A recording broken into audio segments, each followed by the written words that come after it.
Hey friends, it's Rachel. Welcome back to my channel, and welcome to another monthly reading wrap-up where I share with you the books I read this month. April was not a good reading month for me. I was in a reading slump. I ended up DNFing 2 books that I attempted to read. I only read 4 books, and of those 4, only 1 was any good. So on that happy note, let's get right into it. The first book I read this month was The Name of the Wind by Patrick Rothfuss. This book follows a character named Voth, who was once a legendary hero, but in the present timeline he is now a humble innkeeper, and he runs an inn in the middle of nowhere. He has left his heroic days behind and he just wants to live a normal life. Until a scribe comes visiting and he wants to know the real story of Voth. There's lots of legends surrounding the things that Voth did, but no one can agree on what exactly the truth is, and the scribe wants to know the truth. So Voth agrees to tell his entire life story to this scribe, and that is what this book is. It is the story of a hero's journey told in his own words. The premise of this book sounds amazing, and it's very well loved, and I think maybe the premise is why people love it, the idea of it, but for me the execution just wasn't there. I did not like Voth. I did not find him a particularly relatable or likable character because he's simply too perfect at everything he sets his mind to. Therefore, he never really struggles, and that makes him pretty unrelatable for me. The only thing he really struggles with is being poor all of the time, which is very unfortunate and it's very frustrating, but it's also frustrating to read because Voth has more than one opportunity to get out of poverty and to not have to worry about money anymore, and for one reason or another he blows those opportunities and stays poor or in debt.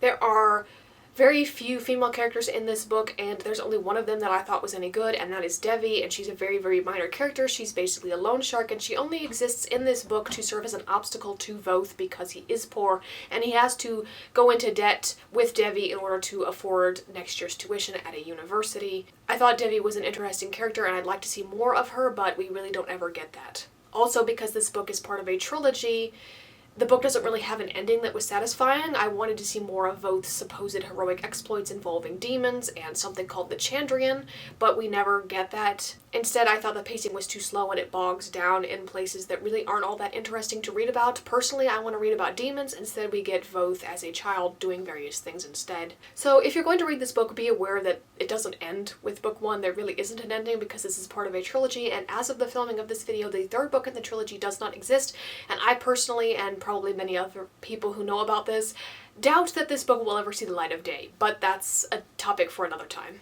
All in all, I found Voth as a character very unlikable, very arrogant, and completely unrelatable, which is a big problem because the book is told in his point of view, which it kind of needs to be because it's hard to have a hero tell their own story in their own words and not have it in first-person point of view, but because Voth is an unlikable character, it doesn't make for a very enjoyable reading experience, and this, ladies and gentlemen, is why I am in a reading slump still, even now, because this book was just so long and the pacing was so slow and so boring. It put me in a reading slump, and the only reason I finished this book was because it was a recommendation from a friend and I wanted to read it through to the end in order to have an opinion on it, and so I did. And also this book is pretty well loved, and so I felt that if I was going to share my views on this book, I needed to read the whole thing, which I did, and I paid for it by putting myself into a reading slump. But I'm not going to take up any more of this video talking about The Name of the Wind. If you want to know specifically what I thought in detail, I have a video dedicated solely for that, so I will put it up above or link it down below in the description box as well if you'd like to check that out. Next, I read A Fatal Crossing by Tom Hindle, and I also have a video dedicated solely to this book. If you'd like to know in detail specifically what I thought and why, I will leave that linked as well. This book takes place in 1924 aboard a ship called Endeavour, which is sailing from England to New York, and there are over 2,000 passengers on board. All is going well until one of the passengers is found dead at the bottom of the stairs, and there's some question as to whether it could have been an accident or whether he was murdered. And of course the captain of the ship is all too willing to believe that this was simply an accident. He just wants to make it to New York without any sort of a fuss whatsoever, but there happens to be a Scotland Yard inspector on board named James Temple who thinks this is not an accident and he wants to investigate, and the captain says, "Fine, I will let you investigate if you allow one of my officers, Timothy Birch, to accompany you." And Temple reluctantly agrees, and the two men set off to solve this murder. There's nothing really wrong with this book objectively, so much as I just subjectively did not enjoy it. I didn't like it.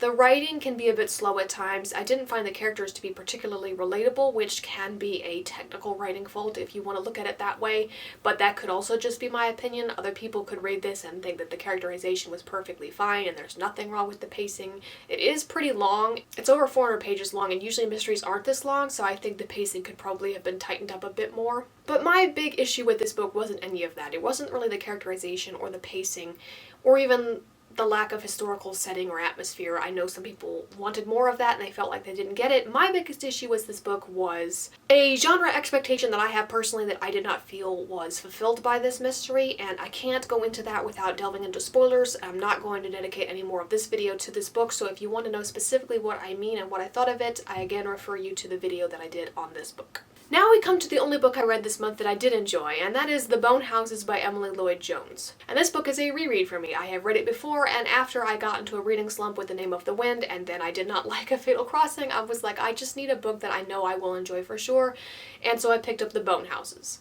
This book is inspired by Welsh mythology, and if any of you have seen the Black Cauldron Disney movie, you know a little bit about the Cauldron of Rebirth and the idea surrounding that. But basically, there's a legend in this local village of Colburn that years ago, the Cauldron of Rebirth was basically used to create a bunch of undead who now roam in the forest, and these undead are called the Bone Houses. And the main character, Rin, is a gravedigger. She is struggling to pay the debts that her uncle left her family, and they have a nobleman who is threatening to take their house away.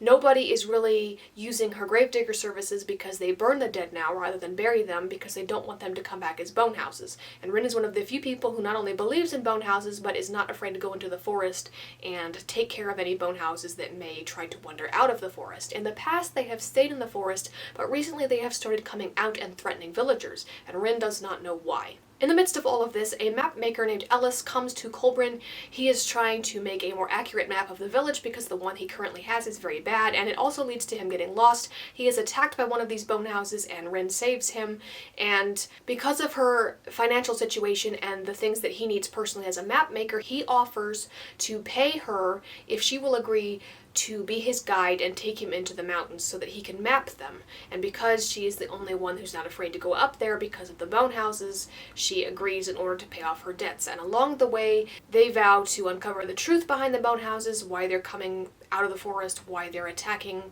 when they hadn't done that before, and also put a stop to it. So really, this is a very simple story. It's not got a lot of complexity to it, I don't think, but I think that's why it works. It works so well. It's just a sweet, simple story. It's also very creepy. When I reread this, I was like, this book is actually much creepier than I remember it being, but naturally you're dealing with the undead, and so that could be pretty creepy. This book also tackles grief in a way I don't see a lot of YA books doing, and I really appreciate that. It doesn't make for the cheeriest read sometimes, but I think these are the kinds of stories that actually help people get through things in their own lives, because stuff happens, and it helps, I think, sometimes to see those things that you may be going through in your own life reflected in stories, and seeing how the characters go through them can help you go through with them in your own life. And I feel like as a teenager growing up myself, I did not have a lot of books like this, and I wish that I had. So I just really like this story. I like the message. I like the mythology behind it. The characters are likable and relatable, and you root for them. It's just a sweet, simple, creepy story, and I like it. It's earned a place on the shelf, which is the highest recommendation I can give any book.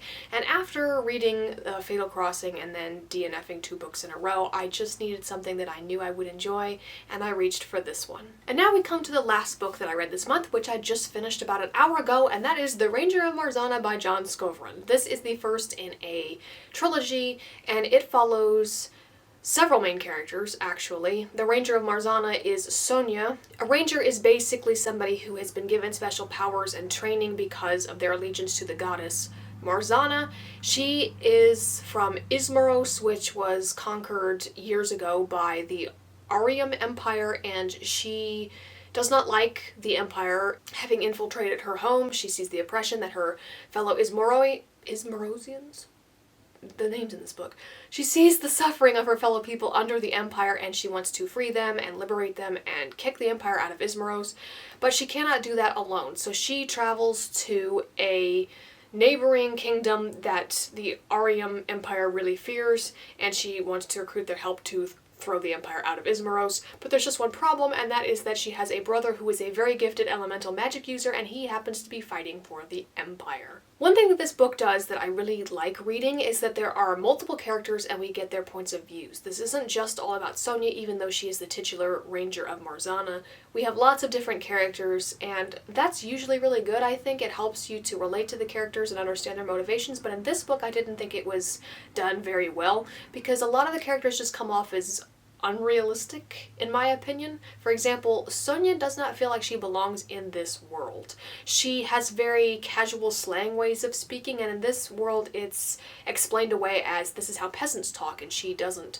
have the overly formal way of speaking that the nobility does. She talks like peasants. But to me, living in the 21st century, it comes across as very modern, and it doesn't feel like a fantasy book at all, and so that kind of yanks me out of the story. Another thing about this book that I didn't really feel was utilized to its best effect was whenever a ranger of Marzanna dies, they can be brought back to life by Marzanna because she's the goddess of death, but in exchange she takes away a part of their humanity. For example, eyes, ears, teeth, something like that. And they're replaced with animalistic features. Each ranger has an animal that best fits their personality. In Sonia's case, it's a fox. So if Marzanna were to take something away from Sonia, she replaces it with the equivalent body part of said animal. For example, fox ears or fox eyes or something like that. And it's said that every time that this happens, or that a ranger asks for a boon from Marzanna, they don't have to just die. They can ask for a special gift or ability from Marzanna in exchange for also giving up a piece of their humanity. Every time this happens, we're told that a ranger loses a bit of their humanity and they start to become closer to the beasts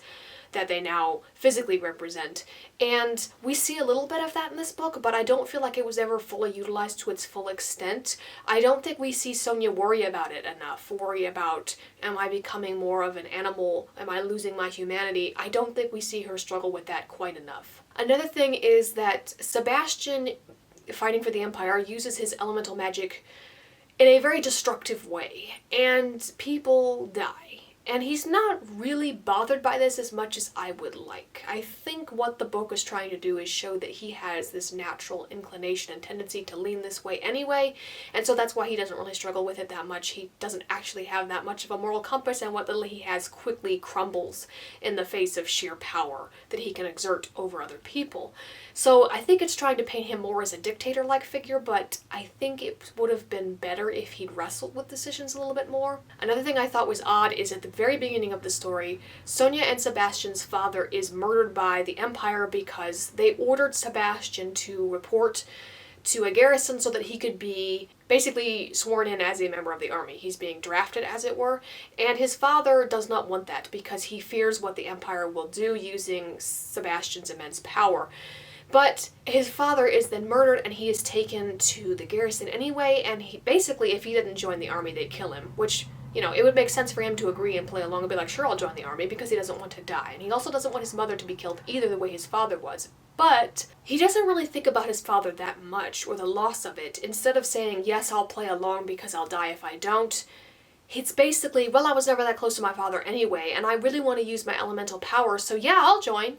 It doesn't seem like a decision that he struggles with at all, and maybe this is because they wanted this to play into the dictator-like aspect of his character that we see later on. Maybe he's just a narcissist or a sociopath from the get-go, but I don't know. It didn't feel like a very realistic reaction to me. I just didn't like Sonia's character that much. She's brash and loud and unlikable, and she lacks any sort of subtlety or finesse. I didn't like Sebastian's character because he's wishy-washy and very needy. He's very needy. He whines a lot. He needs affirmation from people. Did I do the right thing? And it's a weird juxtaposition with the amount of control and power that he feels when he does something horrible to people. So I don't like him either.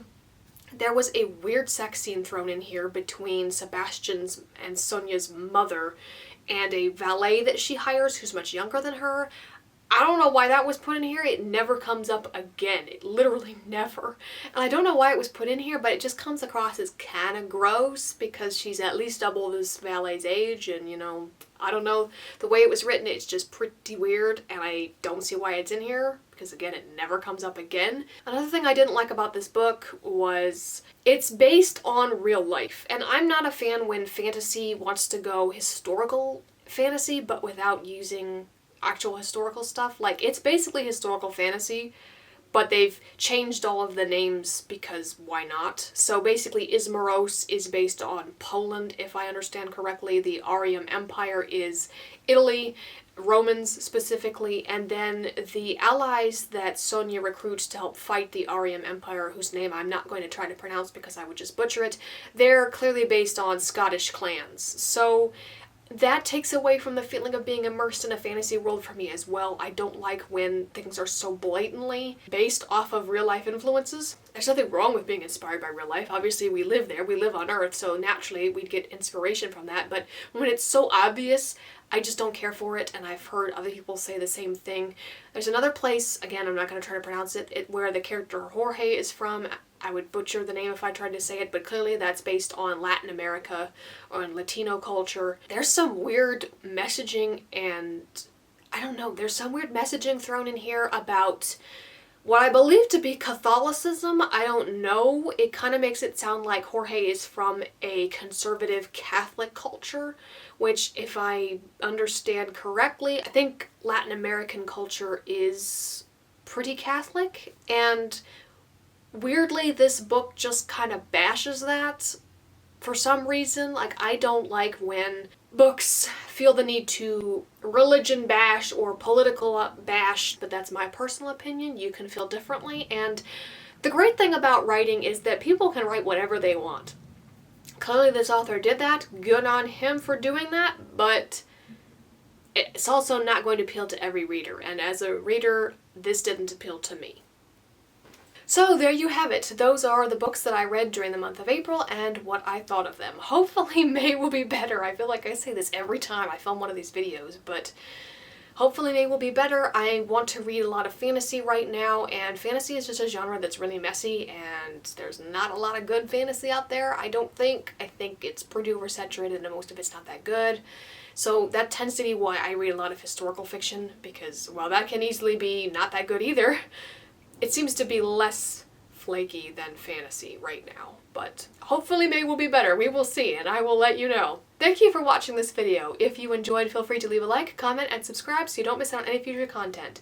I appreciate each and every one of you, and I will see you in the next video. Bye!